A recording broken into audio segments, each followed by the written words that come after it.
जय श्रीराम। जगद्गुरु रामानंदाचार्य नरेंद्राचार्य जी दक्षिणपीठ नाणीसधाम अंतर्गत मी कृषी सेवेशी निगडीत सेवा करतो। आज आपण मुख्यपीठ नाणीसधाम येथे आलेलो असून ह्या ठिकाणी आपण आज बघतोय जगद्गुरु श्रींनी रोड साईडचं प्लांटेशनसुद्धा किती मनमोहक आणि सुंदर असं केलेलं आहे।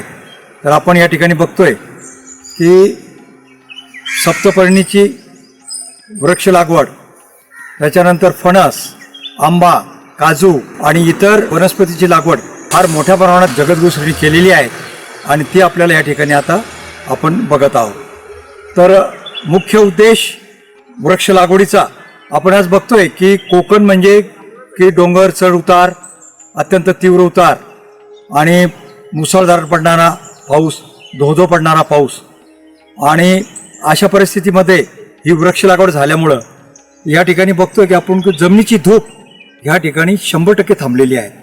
म्हणजे वसुंधरेचं आरोग्य जोपासण्याचं फार मोठं कार्य ह्या ठिकाणी जगद्गुरु श्रींनी आपल्याला केलेलं या दिसून येईल। आज आपण बघतोय की जमिनीची जी धूप होते त्याच्यामुळं जमिनीचं ऑर्गॅनिक कार्बन वरचा जो सुपीक थर वाहून जातोय आणि त्याच्यामध्ये ऑर्गॅनिक कार्बन वाहून जातोय आणि ते थांबवण्याचं काम जगद्गुरु श्रींनी ह्या ठिकाणी आपल्याला केलेलं दिसून येईल। तर आपण वृक्षवल्ली आम्हा सोयरे वनचरे ही म्हण या ठिकाणी यथार्थपणे जगद्गुरु श्रींनी सार्थक केलेली आहे आणि ती आपण या ठिकाणी आता बघू शकतो। आणि नेट झिरोचं काम सुद्धा फार मोठ्या प्रमाणात त्या ठिकाणी आपल्याला झालेलं दिसून येईल। म्हणजे वातावरणातील कार्बनचं प्रमाण शून्य जर आपल्याला कुठं बघायचं असेल तर आपण मुख्यपीठ नाणीसधाम येथे आपण बघू शकतो। जय श्रीराम।